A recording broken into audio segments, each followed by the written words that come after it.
vamos lá. A parábola do semeador nos apresenta algo muito importante. Ela está em 3 evangelhos, Mateus, Marcos e Lucas. E o Senhor faz uma abordagem em cada uma, nessa finalização, que nós vamos pegar apenas esse trecho, e investir um pouco aqui de tempo, e eu quero muito que você preste atenção, não perca nada. Finalmente, o que foi semeado em boa terra, este é aquele que ouve a palavra e a entende. Se eu pego na Almeida falar compreende, então, ouve, vamos repetir, ouve e a compreende, e a entende. Então tá, ó. E dá uma colheita de 100, 60 e 30. Você vê aqui uma regressão? Vê. Você vê? 100, 60 e 30. Está regredindo, não é? Por quê? Porque não é suficiente. Mas nós vamos falar mais para o final. Outras pessoas são como, vamos para Marcos. Outras pessoas são como a semente lançada em boa terra. Ouvem a palavra, aceitam-na, recebem-na e dão uma colheita de 30, 60 e até 100 por um. Está vendo que mudou, agora está progressiva? Está crescendo? Então, a pessoa ouve e aceita. Ouve e recebe. Depende da tradução. Aceita, recebe, a mesma coisa. Em Lucas, mas as que caíram em boa terra são os que, com coração bom e generoso, ouvem a palavra, retêm, ou na Almeida, conservam, e dão fruto com perseverança. Então, conservam num coração honesto e bom, que dão fruto com perseverança. Então, ouvem a palavra e a retêm. Ouvem a palavra e a conservam. Então, nós temos aqui 3 dinâmicas da fé. Vamos repetir? Ouvir e compreender. Ouvir e receber. E ouvir e conservar a palavra. Ok. Em Mateus, Marcos e Lucas, então, nós vamos achar essa parábola que mostra os 3 tipos de solo. Esse é o bom solo, aquele que a semente frutifica abundantemente. Então, vamos trabalhar esse detalhe dessa parábola, que é a semente que caiu em boa terra. Em cada evangelho, como eu disse, temos um enfoque diferente sobre essa semente que caiu em boa terra. E se nós seguirmos essa linha que Jesus nos apresentou, certamente nós vamos vencer em absolutamente tudo, nós vamos andar em vitória. De novo, Marcos apresenta como ouvir e compreender. Mateus. Marcos, ouvir e receber. E Lucas, ouvir e conservar. O apóstolo João diz assim: essa é a vitória que vence o mundo. Que vitória? A nossa fé. Então, a fé é a vitória que vence o mundo. A fé é o quê? Por isso é que nós temos que viver por fé. Se você quer andar com Deus, só tem um modo. Não tem outra forma. é andando com Deus. Agora, entenda que a fé, ela é relacional, ela vem do seu relacionamento devocional com a palavra de Deus. Por quê? Vem do ouvir, e do ouvir a palavra. Agora, a palavra de Deus é uma pessoa. Quem é a palavra de Deus? Isso aí.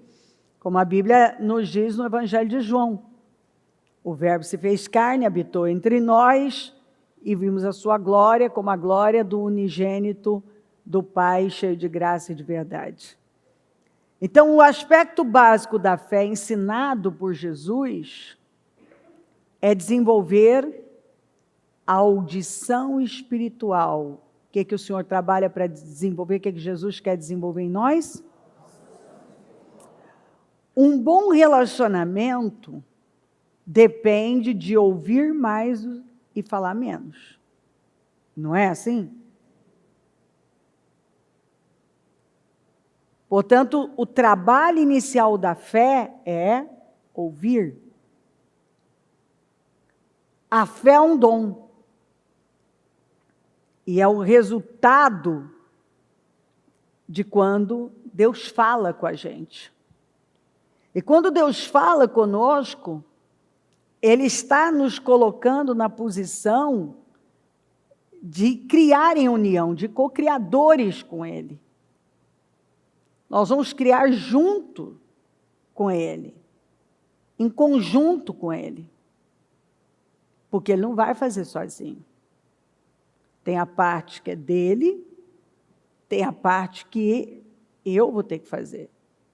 Eu tenho que crer, eu recebi a palavra, eu recebi uma direção, e agora eu tenho que ir lá e fazer a minha parte, dar meus passos de fé, me mover em fé.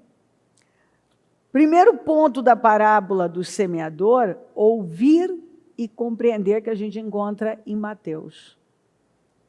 A compreensão específica e pessoal da vontade de Deus é a base para uma vida bem-sucedida. Então, o que Paulo falou aos Efésios? Portanto, não sejam insensatos ou tolos, mas procurem. Quem é que procura? Nós. Compreender qual a vontade do Senhor. Ou seja, isso não vai vir do nada. Eu preciso ter esse interesse na minha vida de procurar. Compreender. Qual é a vontade de Deus para a minha vida? O que Deus quer para mim? Então, ouvir e compreender a orientação de Deus precisa ser o ponto de partida para qualquer empreendimento, projeto, qualquer coisa que você for fazer. Você tem que ouvir e compreender. Você tem que ter a revelação daquilo dentro de você. Nós precisamos investir em decisões que nós temos a plena convicção de terem nascidas no coração de Deus. Elas precisam ter, eu tenho que ter convicção. Isso nasceu no coração de Deus. Se eu não tenho, e o Espírito de Deus não nos deixa enganados. Se eu não paro para prestar atenção, eu posso pegar um negócio que eu quero, mas não o que Deus quer para mim. Então, eu tenho que ouvir e compreender. E chegar nesse nível, eu tenho que buscar compreender qual a vontade de Deus para a minha vida, para eu não me colocar no lugar errado, em situações que vão tirar de mim. Vão alterar a minha vida.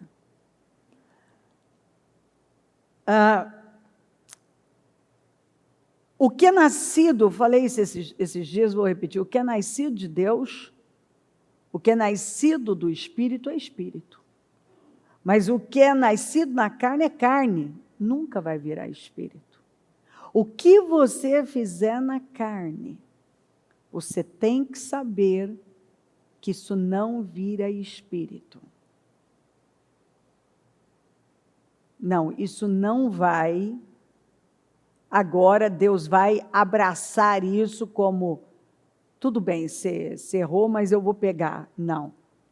Você vai ter que, ou vai ter que se arrepender, obviamente, vai ter que deixar isso, vai ter que soltar. Ou talvez você vai ter sempre uma situação ali que você vai olhar até como um memorial do que você não deveria ter feito. Isso a gente precisa entender porque a Sara se precipitou e quis um Ismael. E aí ela teve que conviver ali por muitos anos com ele. Antes dele ser mandado embora, foram anos e anos. Ou seja, para depois você vai ter que lidar com aquilo, quando isso às vezes não é para a vida, né? E vira aquele memorial para eu não me esquecer quando eu estiver num momento de emotividade, ter um impulso emocional. Não, não faz. Então, revelação é igual a entrega. 100% de entrega, 100% de revelação e entendimento. A revelação vem da entrega. É outra questão. Às vezes a pessoa ela diz, eu quero a revelação de Deus, mas ela não entrega. Porque a Bíblia não diz que os segredos do Senhor são para os que o temem? Hã? Você conta seus segredos para quem? Para qualquer pessoa? Você não tem uma pessoa que você tem um relacionamento, que você tem uma intimidade, que você confia nela para você contar? Então, o segredo do Senhor é para os que o temem. E uma pessoa que teme a Deus, nós aprendemos hoje bastante, ela mostra sabedoria. E essa pessoa, ela recebe de Deus. Ela tem essa compreensão, ela tem essa revelação. Nenhuma entrega, nenhuma revelação. Então, quando eu ouço alguém que dá o que sobra para Deus, dizendo, mas Deus não fala comigo. Fala, Ele fala. Mas eu queria saber mais isso, eu queria... Então, mas aí é isso, você tem que se aprofundar. O maior segredo para desenvolver a audição espiritual é pelo quebrantamento, pela nossa entrega, sendo um sacrifício vivo.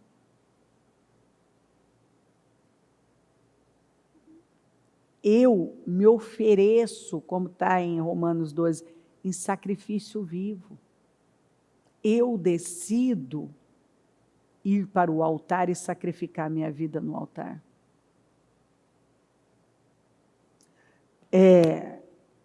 Tudo começa com relacionamento, com ouvir. Ouvir e compreender. A compreensão nos liberta, nos forma, somos transformados pela renovação da nossa mente. Quando você compreende, você dá lugar a isso. Por exemplo, nós precisamos de uma compreensão específica da nossa identidade ministerial, por exemplo. O que Deus, cada um é um membro no corpo de Cristo. Então, o que um está fazendo, às vezes, não é para o outro não tem aquele dom, não tem aquele talento, não tem aquela expressão, não tem aquela graça, porque não é para ele. Não é para ele. E a gente, em cada ministério, você vai ter que ir ganhando maturidade. Por exemplo, o ministério profético, ele é mais agressivo. Ele é bem agressivo, na verdade. E se você não vai se... a cada dia amadurecendo e ganhando... na maturidade, você vai se tornando uma pessoa mais amorosa, e não é sentimento, entendeu? É o amor do mandamento. Então, a sua compaixão cresce. Mas quando você tem um chamado profético e você ainda tem muita imaturidade, você não está desenvolvido no amor, é pelo de ovelha voando para todo lado, né? Então, assim,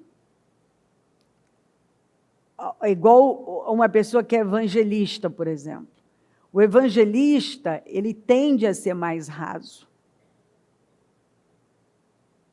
Então, a palavra dele, ela é mais superficial. E se ele não crescer nisso, não se aprofundar, e ele for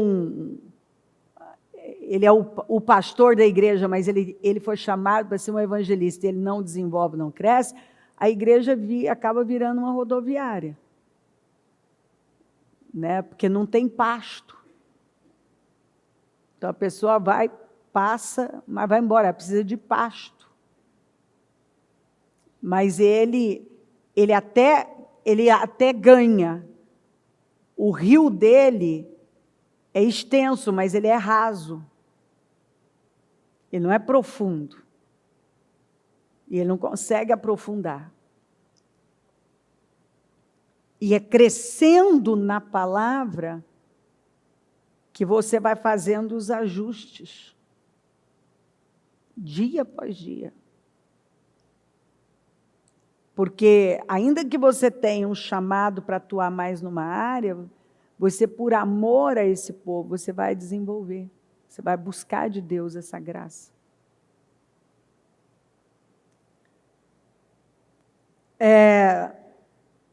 Então,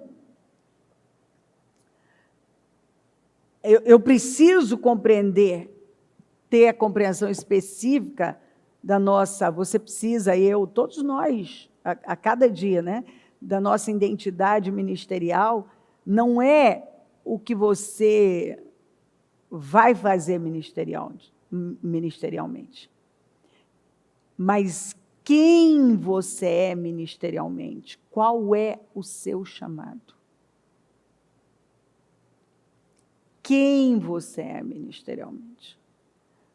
Nós temos que mudar essa visão. O que eu vou fazer, mas quem eu sou, que eu percebo que o Senhor me chamou e que eu tenho graça para estar lá. Nós precisamos de uma compreensão da brecha da geração.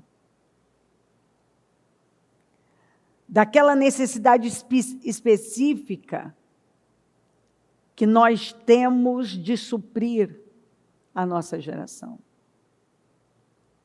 Qual é a necessidade da nossa geração? Que é o que o Senhor vem falando muito sobre discernir o espírito do tempo.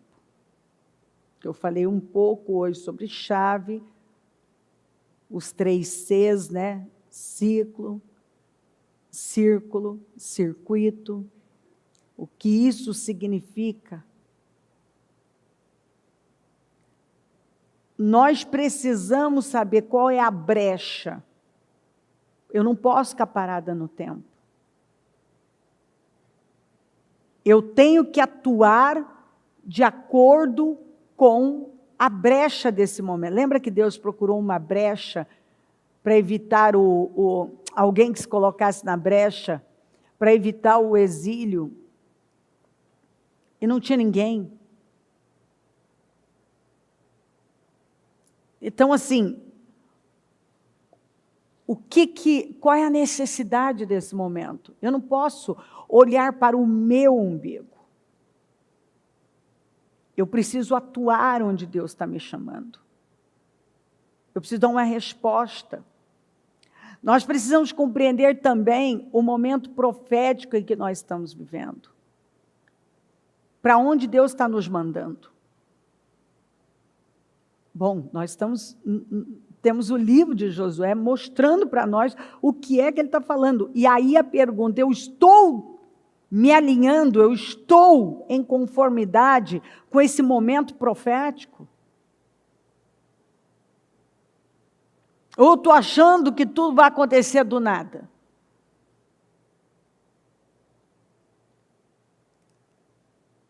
Eu vou ler esse versículo para você vai ver. Então, eu preciso compreender o momento profético que nós estamos vivendo e também o modo, a postura, a estratégia, como a Bíblia vai falar aqui, ó. Quem guardar o mandamento não experimentará nenhum mal, e o coração do sábio discernirá o tempo e o modo. O coração do sábio e o princípio da sabedoria é isso. Então, eu guardo, por temer a Deus, eu guardo o mandamento, então não vou experimentar o mal.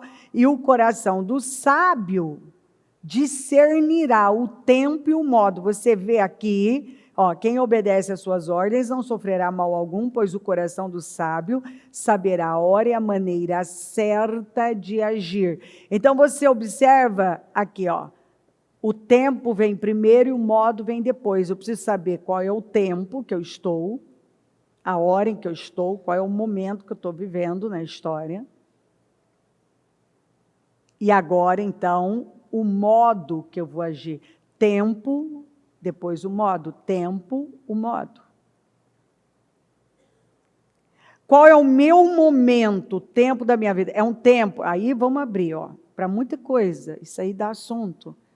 Mas, por exemplo, se eu sou uma mãe que estou criando crianças pequenas, essas crianças precisam muito de mim agora. Qual é o meu tempo?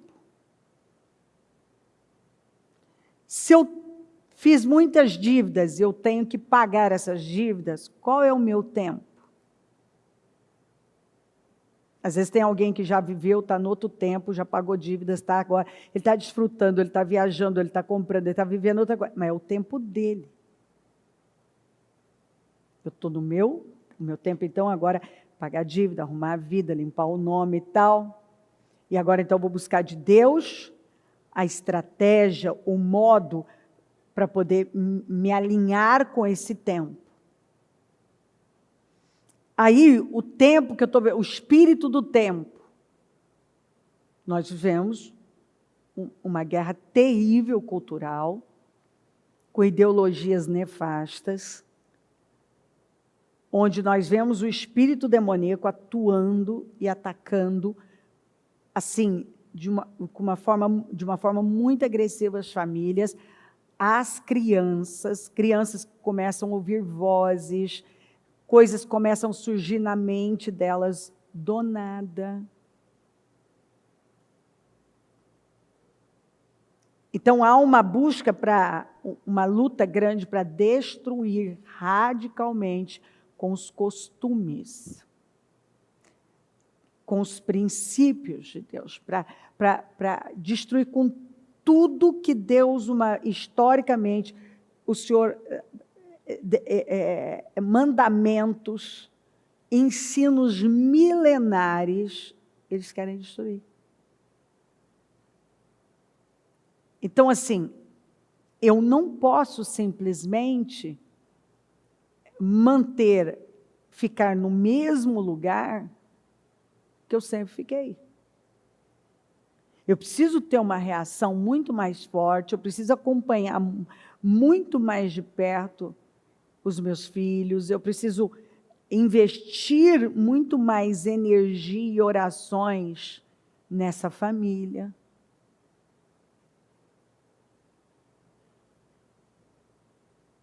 Eu preciso discernir o tempo e o modo. Então tá, é tal tempo que eu estou vivendo, olha o tempo. Então, para esse tempo, eu tenho um modo certo para agir. Se eu agir do mesmo jeito que eu sempre agi, estando num tempo diferente, vai dar certo? Não vai. Não vai. Então, isso é preocupante quando eu vejo os crentes meio que alienados, vivendo a vida como se assim, não tem uma guerra aí, tem uma guerra violenta.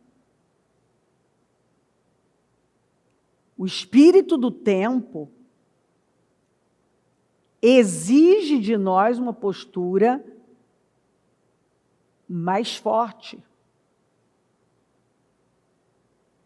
mais determinada.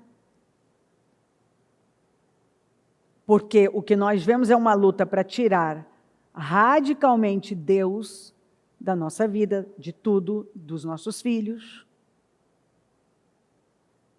para destruir mesmo com a família, para destruir com a fé,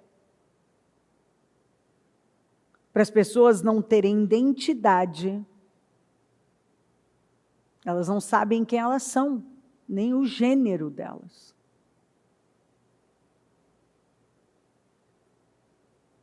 E um pouco que eu falei na parte da manhã, que quando você vê as orações de Neemias e Daniel, você vê eles se arrependendo, você não vê eles dizendo, nossa, olha o que Nabucodonosor fez com a gente, olha o que aconteceu com a gente, você não vê eles culpando. Você vê eles dizendo claramente, Senhor, nos perdoa, porque nós temos falhado, nós pecamos. Então, a tendência do ser humano é arrumar um culpado. Mas o culpado do que nós estamos vivendo, inclusive na nossa nação, neste momento, é o pecado. O único culpado é o pecado. E o povo, ao invés de dobrar os joelhos e dizer, Senhor, nós temos pecado.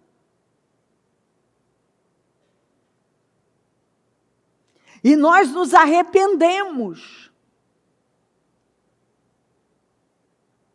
Nós temos pecado. Toda a destruição, tudo que você já viu por aí, foi o pecado, porque Deus não falha. Ele prometeu que cuidaria do seu povo. O que a Bíblia fala? Que o Senhor, ele ainda falou isso para Israel, que ele colocaria o nome dele em Israel. E colocou Israel campeão com Deus. E quando você se afasta de Deus, você peca contra Deus, o que você está fazendo? Você está envergonhando o nome de Deus. Porque Deus não vai poder livrar uma pessoa, ainda que ela leve o nome dele. Ele não vai poder livrá-la se ela não está vivendo alinhada com ele.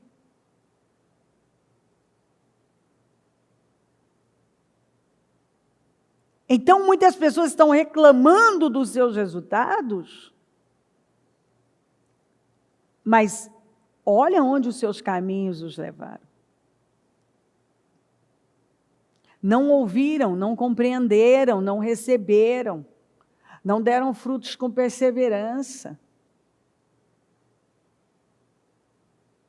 Então, isso me preocupa quando eu vejo a igreja ainda não entendendo qual é o principal papel dela. O papel da igreja é ser um muro. Mas quando a igreja vai fazendo concessões e ela não ocupa o lugar dela, o mal ocupa. Não tem vácuo no mundo espiritual.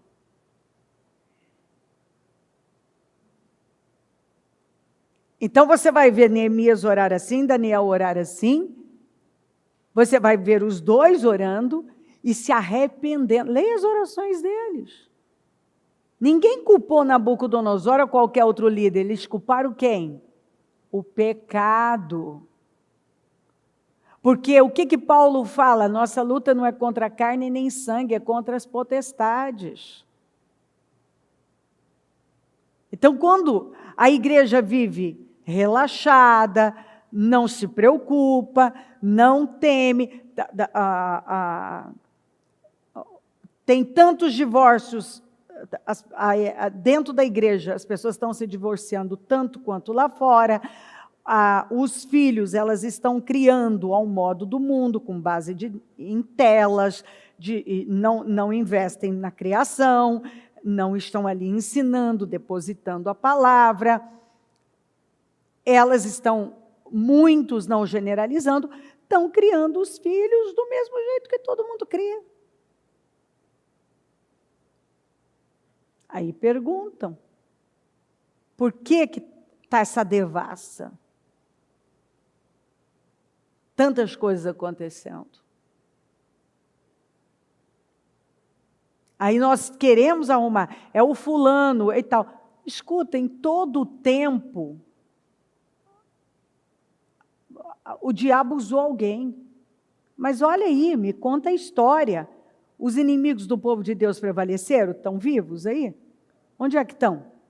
O mal se sustentou? Não, ué. Não. E a minha pergunta é, será que a igreja está entendendo? Será que você, como igreja, está entendendo qual o seu papel, o seu lugar, o tempo e o modo?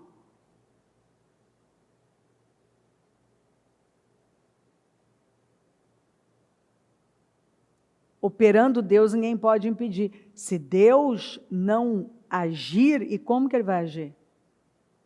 Com uma igreja sincera, uma igreja de verdade.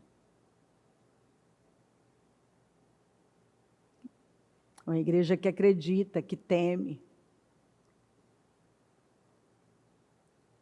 Então, onde eu vejo as pessoas reclamando de um monte de coisas, então, mas... Para começar, muitos crentes abriram as portas para o mal. Muitos crentes apoiaram, são coniventes e já estão com as mãos cheias de sangue. Eu não fiz isso. Eu ensinei a igreja a não fazer isso. Muita gente continua do mesmo jeito, vai para lá, vem para cá, não entendeu. Tem um caminho. É buscar Deus. Mas não é buscar Deus, é se comprometer com Deus, não é? Eu apareço num tempo de propósito, eu preciso me jogar em Deus, é viver uma vida para Deus. Eu tenho que ser crente em Jesus Cristo de verdade. Eu tenho que ser um cristão, um pequeno Cristo, que vive como a palavra me manda viver. Eu tenho que abraçar o Senhor de verdade na minha vida. Ele precisa se tornar a prioridade da minha vida, da minha casa, da minha família, do meu ministério. Porque se o meu ministério for mais importante que Deus,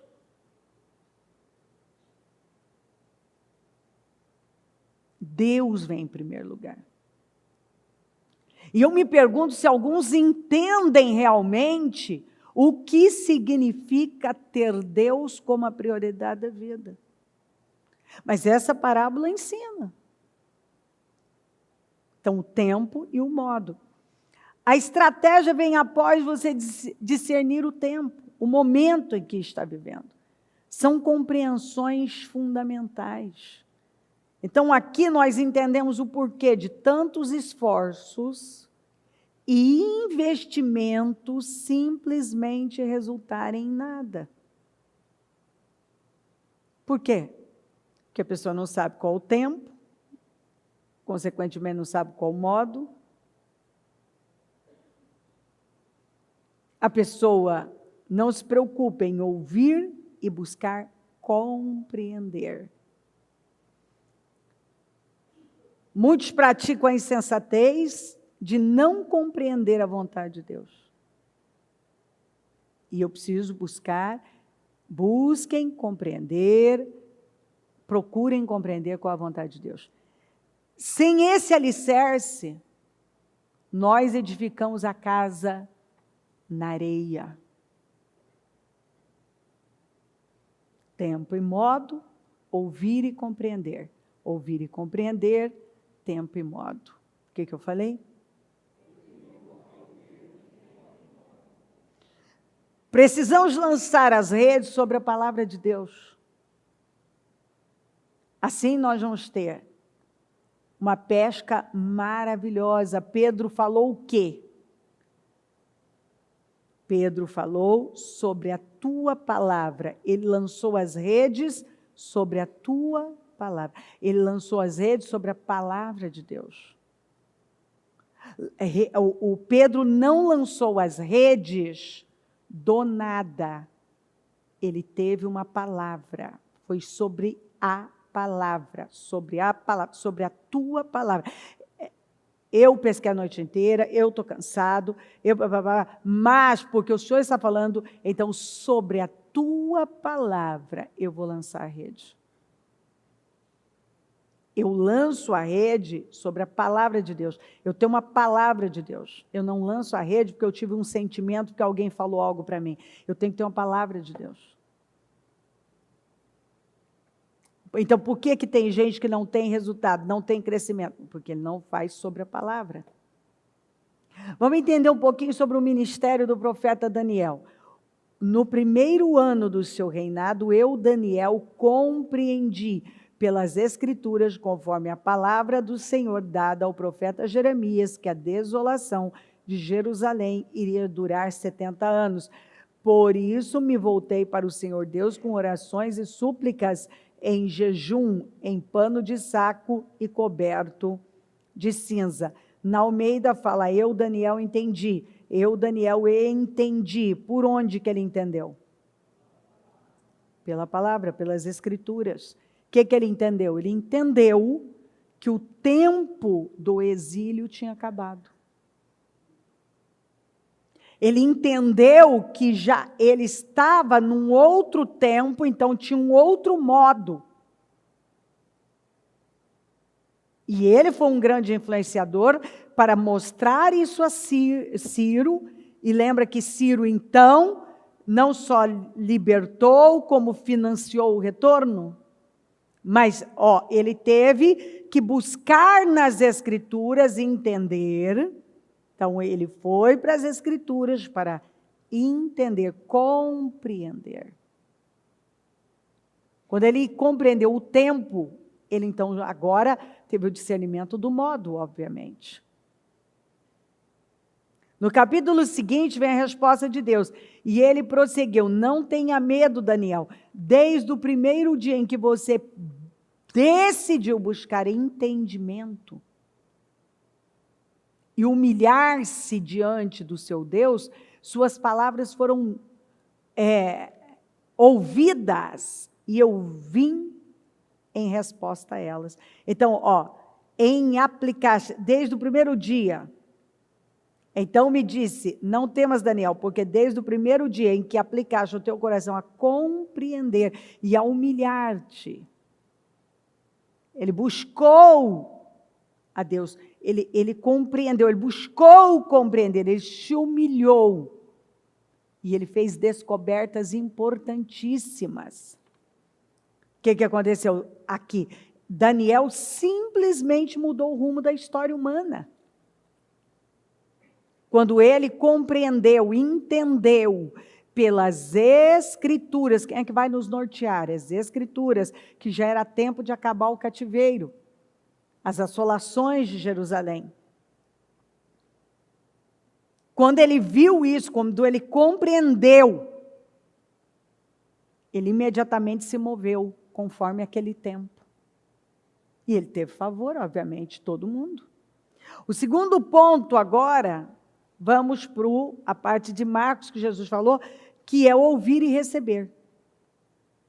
Fé é concordar com a palavra de Deus, discordando das mentiras do diabo. Essa é uma definição simples de fé. Não é novo para você. É simples, porém muito importante. Fé é você agir à altura do que Deus falou. Fé é você agir especificamente com você, que ele veio, você recebeu a palavra. Agora você ouviu e compreendeu, agora você tem que receber o que Deus está falando. Então é preciso receber. Na parábola do grão de mostarda, mostra que a questão não é o tamanho da fé, mas o fato dela ser exercitada. Então, às vezes a pessoa fala, minha fé é pequena, exercita a fé que você tem. Quando você exercita a fé, ela cresce. A questão é você receber, exercitar a fé. Quando você recebe, você exercita. É quando você exercita. A fé é a principal obra que Deus espera de nós. É a única maneira de agradar a Ele. Deus ouve a oração porque Ele não está surdo, mas Ele responde fé. Ele vai responder a fé. Então a pessoa está falando, mas eu estou orando. Então Ele está ouvindo, mas cadê a fé? Se uma oração não mexe nem com você, como é que vai mexer com Deus? A partir do momento que compreendemos a palavra de Deus, nós precisamos receber, ou seja, passar a agir, orar de acordo com a revelação recebida. Porque se eu compreendi, eu recebi uma revelação, não é? A revelação é uma explosão dentro da gente, eu vi. Agora eu tenho que receber, e isso que significa agir de acordo com essa revelação recebida. Abraão, em esperança, creu contra a esperança, para que se tornasse pai de muitas nações. Deus pediu Isaque, que era a garantia da promessa. E ele creu e obedeceu a Deus, crendo que das cinzas Deus iria ressuscitar o Isaque. Veja o exemplo de Pedro. Pedro saiu do barco do nada. Pedro não andou sobre as águas, andou sobre uma palavra. Senhor, se é o Senhor mesmo, me manda ir ao teu encontro. O que é que Jesus falou? O que é que Jesus falou? Então ele não andou sobre as águas. Ele andou sobre uma palavra. Porque ele só teve ideia dele, foi ideia dele, mas ele teve uma palavra. Venha. E ele acreditou. E ele foi. E quantas pessoas que tiveram já uma palavra de Deus e não foram? Porque a questão não é sair do barco. É andar sobre a palavra de Deus. Eu tenho uma palavra de Deus. Ele tinha uma palavra. Senhor, disse Pedro, se és tu, manda-me ir ao teu encontro por sobre as águas. Venha, respondeu ele. Então Pedro saiu do barco, andou sobre a água e foi. Então Pedro saiu do barco, andou sobre a água. Então Pedro saiu do barco e andou sobre a água e foi na direção de Deus, de Jesus. Veja o exemplo do centurião. Enquanto os religiosos estavam pedindo um sinal, o que esse homem pediu? Uma palavra. Ele pediu uma palavra. Basta uma palavra e o meu servo vai ser curado. Tem gente até hoje pedindo um sinal. E tem gente pedindo uma palavra.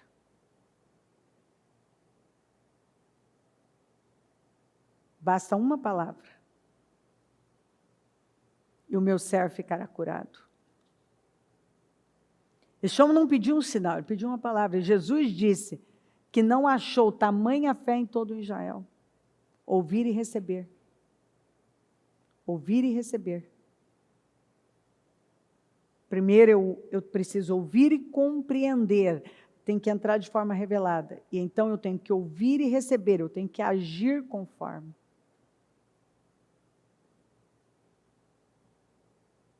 E o terceiro ponto é ouvir e conservar, é a prova do tempo. Quanto tempo eu conservo o que eu recebi?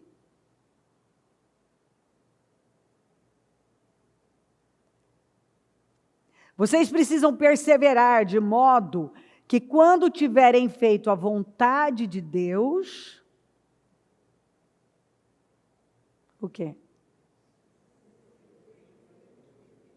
Vocês precisam de modo quando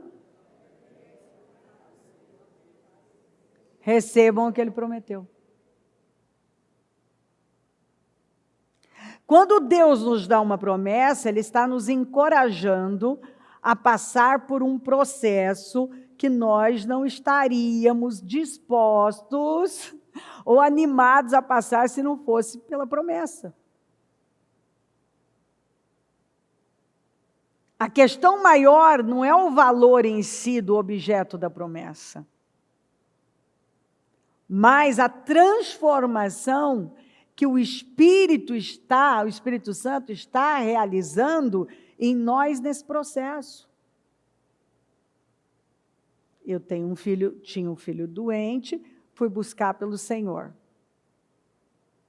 Ele momentaneamente não curou o meu filho, mas me restaurou, me curou.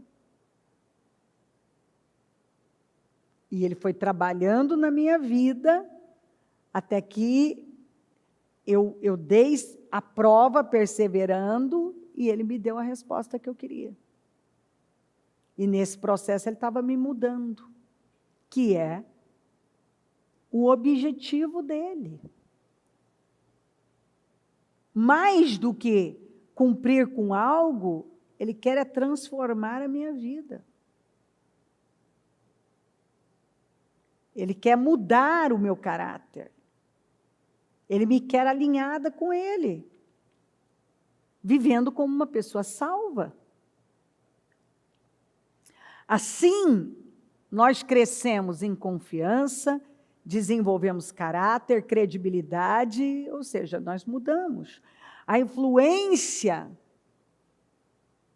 em liderança sempre vem de uma história, e isso não é imediato. Às vezes a pessoa, ela quer ter um peso, ela quer ter uma influência, mas ela não construiu aquilo. Eu preciso construir. Então, uma história de integridade, de superação, de resiliência, de sofrimento, talento, coragem, abnegação. Tem gente que quer, ele diz que quer construir uma história, mas cadê a integridade? Está inteiro em Deus. Cadê a superação? Cadê a resiliência? Cadê a perseverança na coisa certa? Cadê? Cadê o sofrer por aquilo? Porque se eu quero construir uma história bem-sucedida, vai ter sofrimento, vai ter dor. Tem que ter coragem. A perseverança, queridos, é a chave para construirmos uma história. Porque enquanto alguns já desistiram, quem está disposto a deixar um legado, a construir uma grande história, ele está lá. Ele está resistindo. Ele está fazendo o que muitas vezes ninguém mais está fazendo, ou muito poucos. E a pergunta é, que tipo de história e testemunho você tem construído? Influência em liderança sempre se baseia numa história de alguém cheia de significado. Uma história de como aquela pessoa lidou com as dores, dificuldades, críticas, como ela perseverou e foi até o fim sem desistir.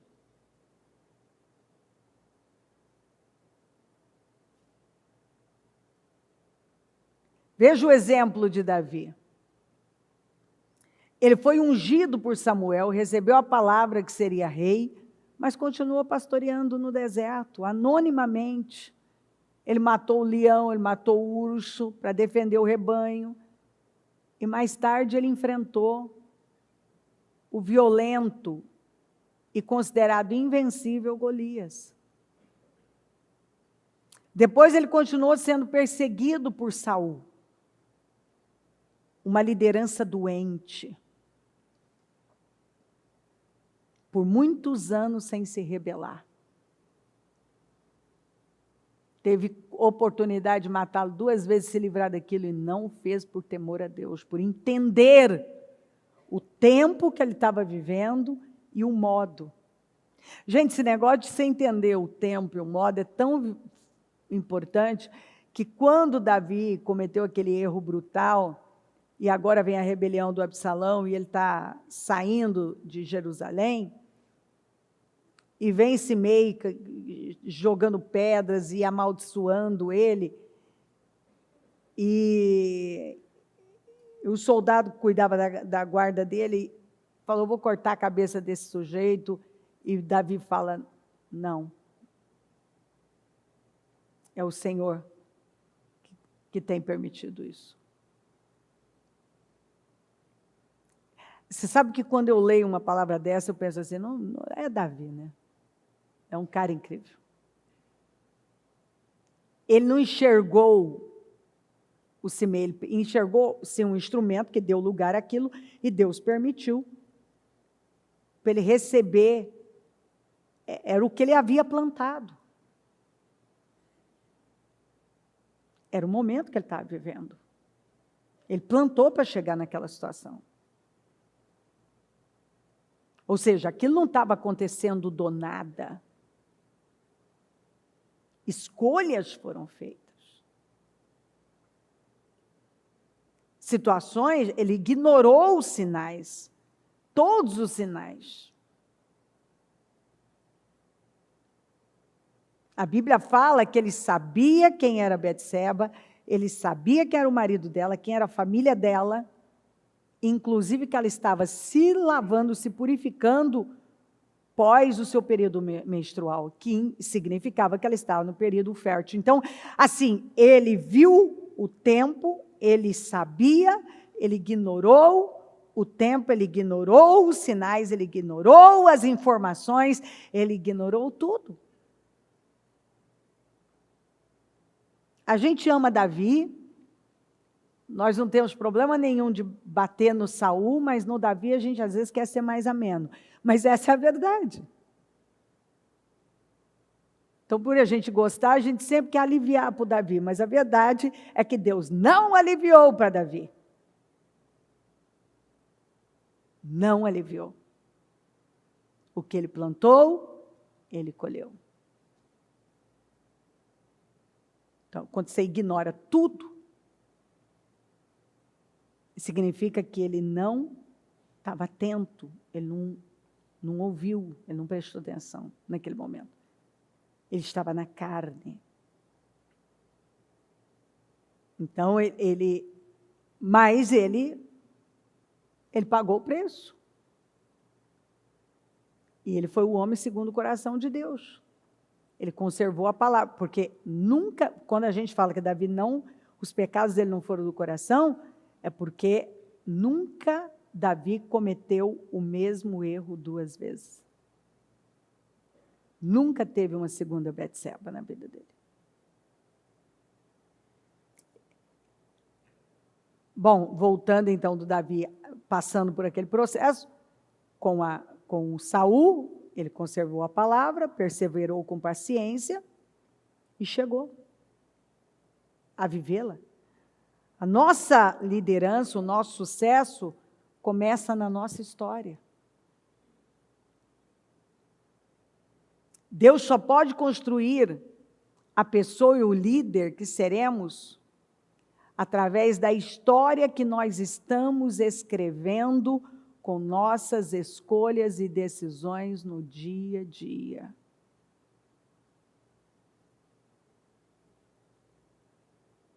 Vamos repetir? Deus só pode construir a pessoa e o líder que seremos através da história que nós estamos escrevendo com nossas escolhas e decisões no dia a dia. Veja também o exemplo de José. Ele teve sonhos aparentemente absurdos, que o mundo se curvaria diante dele, e ele teve uma visão, que aqui significa uma palavra de Deus, mas ele só alcançou o propósito da sua vida muitos anos depois. E o que ele fez? Desistiu? Não. Foram muitas injustiças, dores, mas ele não desistiu. Pelo contrário, ele perseverou. E qual foi o resultado? Foi altamente honrado e promovido. Sabe, nós não podemos nos escandalizar com as injustiças. Não se escandalize com as injustiças. E nunca perca a sua confiança no caráter de Deus. Porque Ele é imutável, fiel, nunca desampara e nunca perde o controle. José foi muito injustiçado, mas olha o final dele, por não ter desistido. Fé é você não perder a confiança no caráter de Deus. Mesmo quando tudo parece sem saída e injusto, que foi o que José fez. Ele não perdeu a confiança no caráter de Deus. Deus está construindo uma história para forjar a pessoa e o sucesso que quer nos dar. No final, José acabou sendo o único que tinha solução para a crise econômica mundial da sua época. Ele liderou o mundo na maior crise, porque ele tinha uma história de perseverança. Ele chegou naquele lugar, mas ele caiu ali de paraquedas. Meu Deus, ele passou pelo poço, ele passou pela casa do Potifar, ele foi caluniado, ele foi para a prisão, ele ficou anos naquela prisão. Veja também a história de Moisés, a liderança de Moisés. Começou após 40 anos no deserto, várias frustrações, após várias frustrações. Frustrações com a família, com a realeza, com ele mesmo, com o povo, com ele mesmo após cometer assassinato. Moisés precisou desistir de suas ambições para estar pronto para elas. E quando você pensa que não está pronto, é quando você está pronto. Está mais pronto do que pensa. Porque quando você pensa que não está pronto, é porque agora você está num nível de dependência de Deus, que se Deus não vier Não tem como acontecer. Você já se esvaziou, você já está livre daquilo. Agora você só depende de Deus. Moisés se tornou o arquiteto da nação de Israel, o maior legislador da história humana. Veja o exemplo de Gideão. Ele provou a palavra de Deus colocando a lã para molhar, colocando a lã para secar.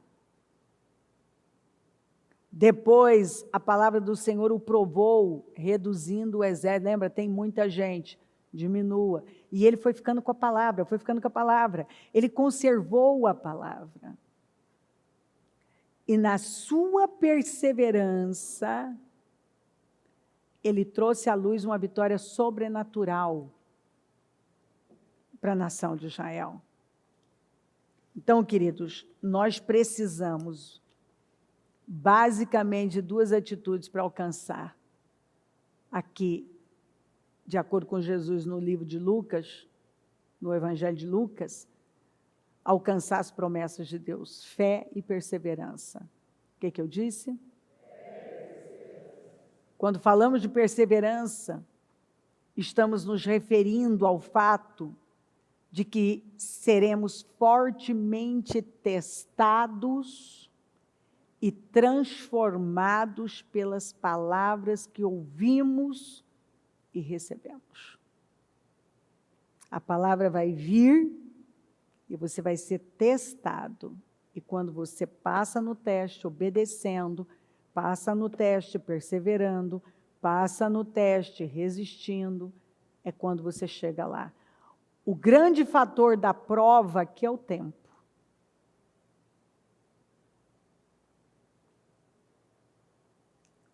O tempo, quanto você vai conservar essa palavra? Esperando, eu tenho uma palavra de Deus, eu continuo confiando. Tem gente que em pouco tempo ele já desistiu. Ele já recuou, ele já desistiu. O imediatismo é um dos maiores inimigos das promessas de Deus. E é a atitude dos fracos.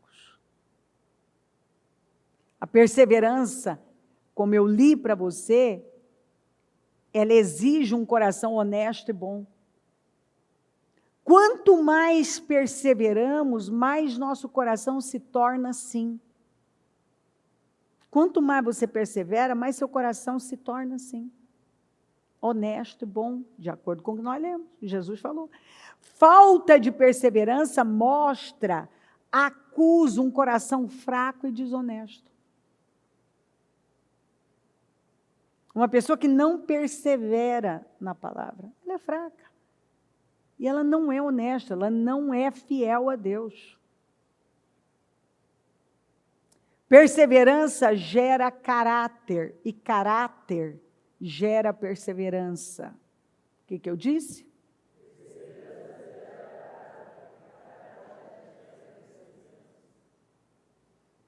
Essa é a dinâmica que nunca falha em alcançar as promessas de Deus.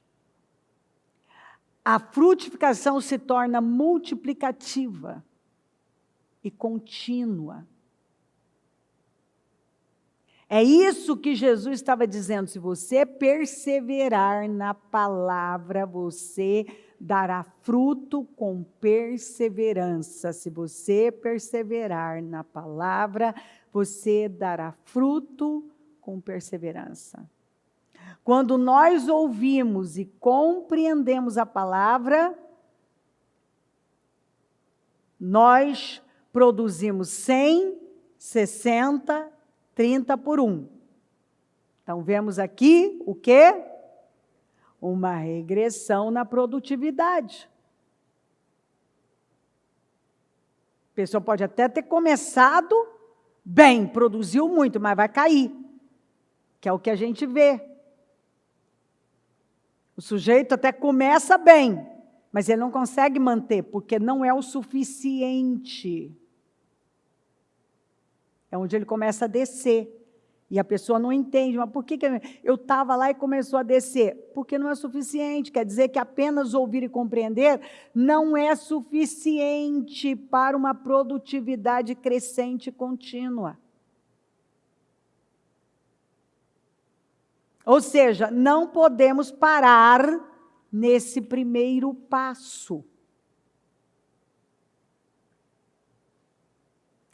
Ao ouvir e receber a palavra, que é o que Marcos fala, em Marcos o Jesus falou, nós produzimos a 30, 60 e 100 por 1, o que fala de uma produtividade progressiva, ela cresce, que é o que todo mundo deseja, crescer continuamente. Que adianta eu até dar um salto, produzir muito e agora começo a produzir menos? A regredir, a retroceder.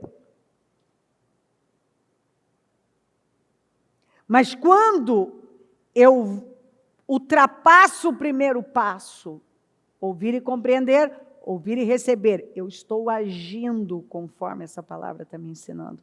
Eu vou ter essa produtividade progressiva.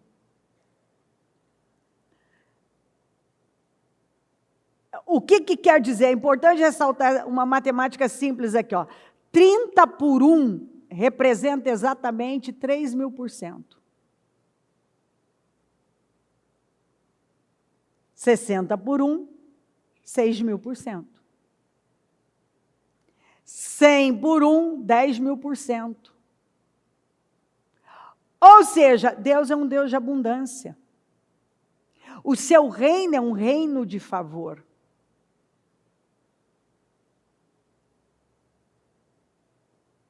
Em tudo na vida.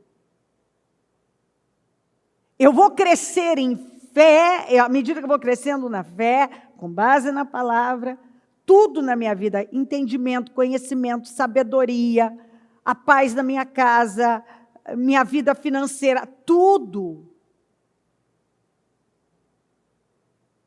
A minha produtividade, como eu vou viver, eu vou produzir, a saúde, a energia.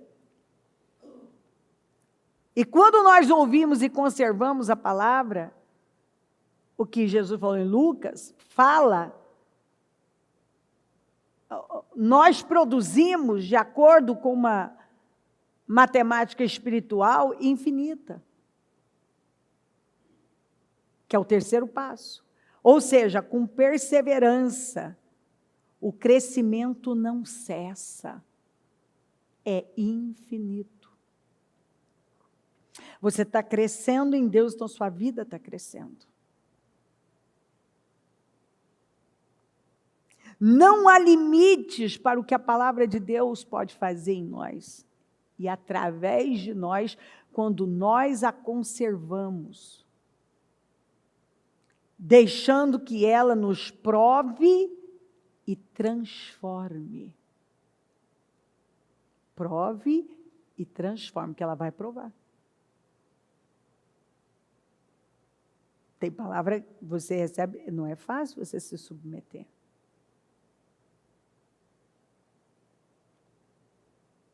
Definitivamente o reino de Deus é um reino de abundância, de paz, de alegria. Deus é um Deus de graça e favor. A palavra de Deus é uma palavra fértil e viva. Caminhar sobre ela é construir uma vida muito bem sucedida, como Josué construiu, e aí eu posso entrar e falar de Josué, mas vou parar por aqui, nessa primeira palavra, que ela é mais extensa mesmo. A palavra de Deus é luz, é lâmpada para nos conduzir nesta vida de forma feliz e abençoada. A tua palavra é lâmpada que ilumina os meus passos e luz que clareia o meu caminho. Então, as pessoas que estão andando sobre a palavra de Deus, elas estão saindo do barco, elas estão passando nos testes, elas estão avançando dia após dia, elas estão crescendo, elas estão desfrutando dessa abundância. Eu vim para que tenham vida e a tenham com abundância. Mas eu tenho 3 passos e eu não posso parar no primeiro. Jesus nos apresentou uma sequência: ouvir e compreender, ouvir e receber, ouvir e conservar. Ele fala de tempo. Ouvir e compreender, receber a revelação. Ouvir e compreender, receber a revelação. Agora, ouvir e receber. Eu vou agir. Agora, ouvir e conservar, perseverar. Ouvir e compreender, ouvir e receber, ouvir e conservar. Primeiro passo, ouvir e compreender, que é uma revelação que eu tenho. Agora, segundo passo, ouvir e receber, e agir. Ouvir e conservar. Eu preciso ser perseverante. Se eu paro no primeiro passo, a minha produtividade, ela pode até começar em alto, mas ela cai. Se eu ultrapasso o primeiro passo ou para o segundo, não importa se ela começa com menos, ela cresce, ela está sempre em crescimento. Se eu vou ao terceiro passo, eu conservo, aí não há limite para a minha vida seguir. Para Deus te promover, te favorecer, te levantar, te levar além. Ou seja, está tudo aqui. Tudo é palavra. O problema é que, às vezes, a pessoa ouve e ela não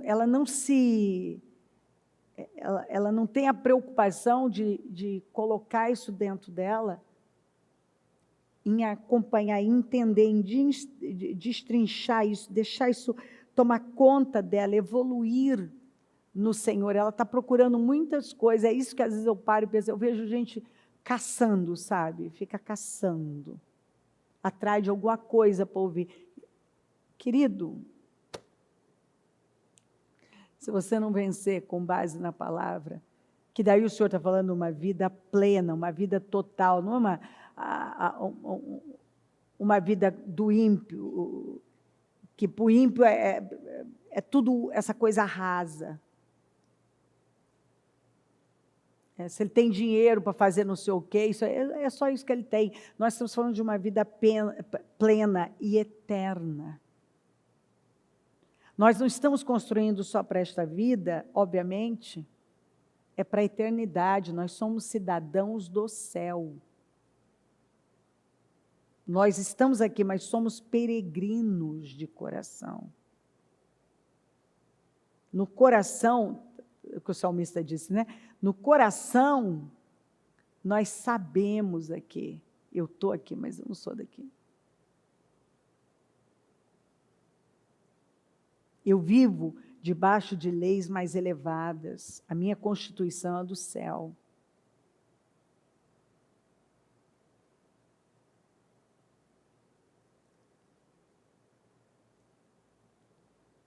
Eu quero muito que você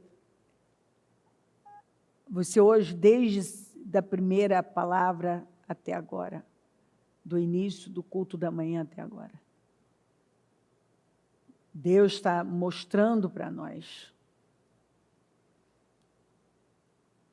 claramente, Ele está abrindo as mentes, pelo menos Ele está dando condições para isso acontecer, para que as pessoas entendam como as coisas no reino funcionam.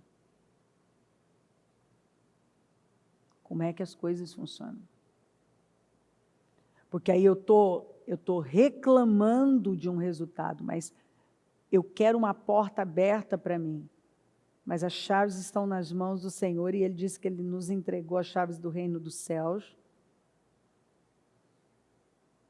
Agora, algumas pessoas, elas não querem buscar e usar a chave certa para abrir aquela porta. Ou elas arrombam, ou elas ficam tentando abrir aquela porta. Ela tem um molho de chave, ela vai catando um monte de chaves ali para tentar ver qual que vai servir. Ou ela vem com um negocinho para tentar um araminho, um trem, ela está tentando qualquer... Não é a chave certa. Para cada porta tem uma chave. Para cada porta, chaves abrem corações, cadeias, prisões. A mulher encurvada estava detida por 18 anos. Jesus abriu a porta daquela cadeia. Nós fomos ungidos para levar isso, para abrir portas. Mas se eu não estou alinhada com o Senhor, a mulher samaritana foi uma chave. Eu estou com isso muito vivo dentro de mim. Para salvar uma cidade, Raabe foi a chave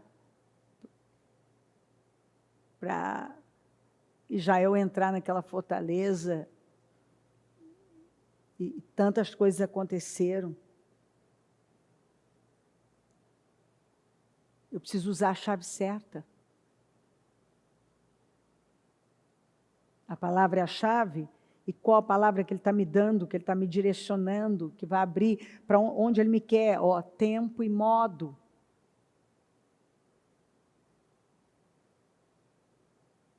Não, Deus não quer você no raso. Deus quer você se aprofundando, entendendo como o reino funciona. Quantas vezes o Senhor foi me ensinando muita coisa, não que eu não expulso, que eu não repreendo, eu expulso, mas a maturidade vai te dando uma visão muito mais clara de que muitas vezes nós já expulsamos, eu derrubo essas portas, do inferno, eu repreendo isso e aquilo, e na verdade, muitas vezes, Deus está me dando uma palavra, Ele está me dando uma chave para eu enfrentar isso aqui, essas portas de bronze, essas portas de ferro, esses ferrolhos, Ele está me dando uma chave. E eu estou querendo empurrar, ir no pé, arrombar, tentar criar um meio. Não. Essas portas, porta não foi feita para ser arrombada, foi feita para ser aberta, destrancada, com o uso de uma chave.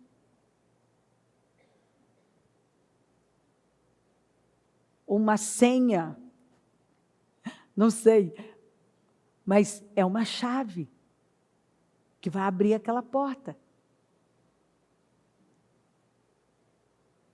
Amém?